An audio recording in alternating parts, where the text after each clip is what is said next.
Yama kwaba edeba enede jubadi so ewo ayeho TV esanse ope ensema jese enwotie de Ghana hadie enkoba ese eye always be ayebeti energy say ebeti and our hosem ahosepesem na enede idie yemura ensemimumbra dia na chese yamame Vice President Naana Jane and I just a waba monte so Eddie in Semi Abesija a emra Omushiai Ebusia and Semno Emu Pinchi and Semi Mubi Embra the first woman to be a Vice President of the Republic of Ghana. Yetian and Nudian Semo the two journey. Thank you, Mr. President, for the renewed commitment to the Ghana Armed Forces.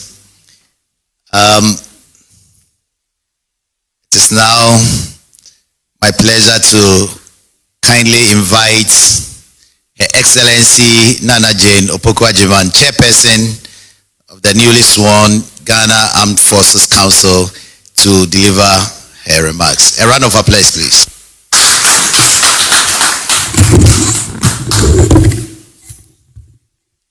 you very much. I refer to the protocol established by our boss and greet all of you. Thank you for being here. I think there's something we can all notice. Those of us who've paid attention to other swearing-in ceremonies will notice that this is the only one we don't have family and friends to take pictures. And I think that the import is not lost on any one of us. This is a very, very solemn event, more so than a celebratory one. We are talking about the security of our country. It is not the appointment that we have fanfares about. And I want to thank our President for the honor done us. And I want to assure him that as members of council, we will rise to the responsibility and ensure that his confidence is not misplaced.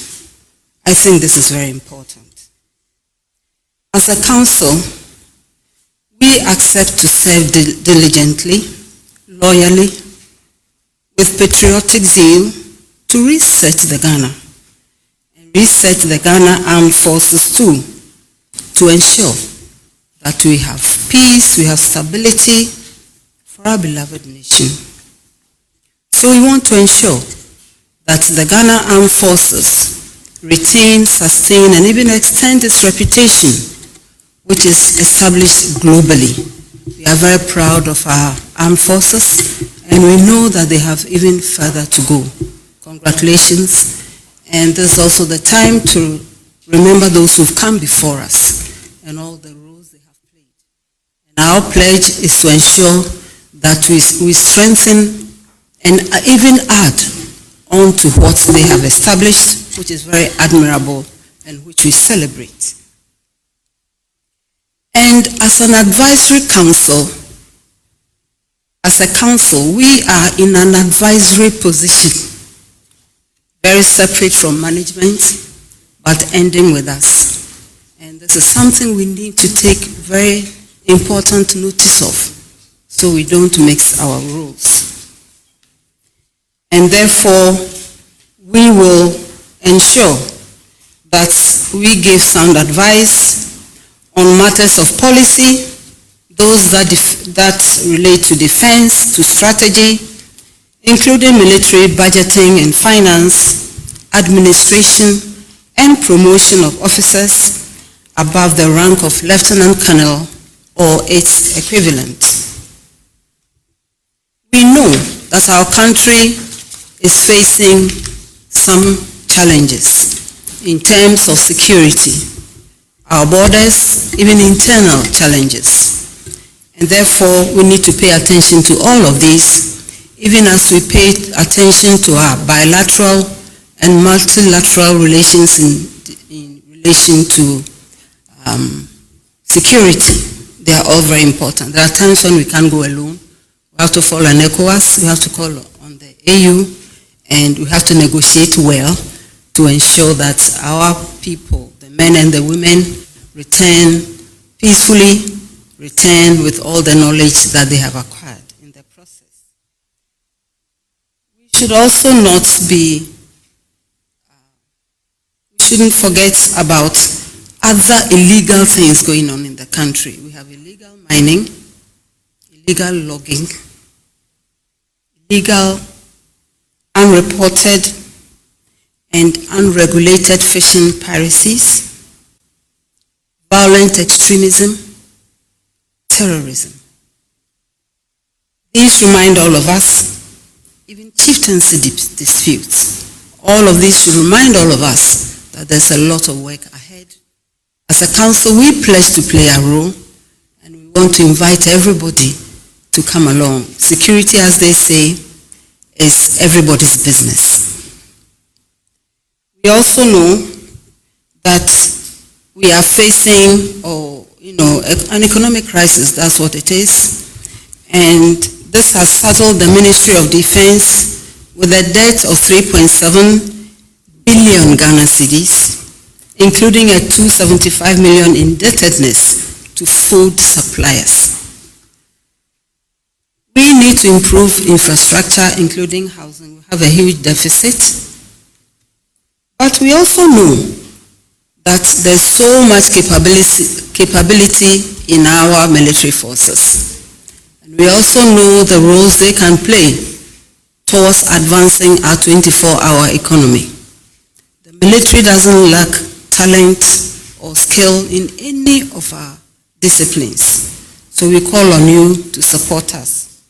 We have the DIHOC, that is the Defense Industrial Holding Company, and this requires private sector participation for food production, for infrastructural development, for many things. And it will not be too much to expect that in the manufacturing sector, even vehicle assembly, the pharmaceutical production, whatever, we see our Ghana Armed Forces participating effectively in all these areas. So we invite all of us, especially our armed forces, to champion the 24-hour economy through what they also do. And we want to assure our president that the Ghana Armed Forces will continue to use the methods that are humane, the methods that are effective in their, including modern technology in whatever form, to enhance operational efficiency of the forces.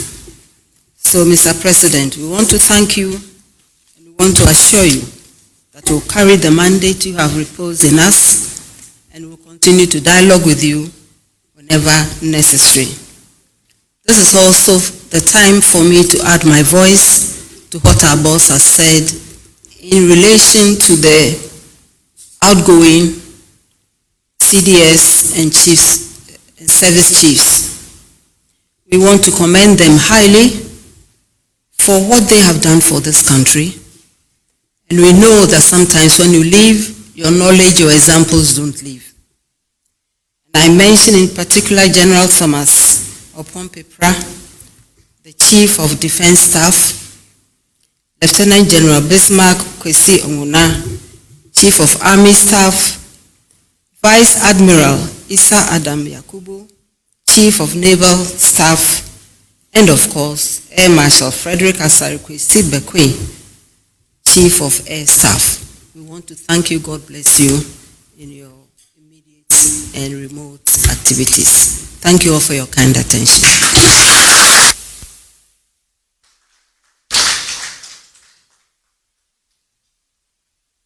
Thank you very much, Madam Vice President, for those reassuring words.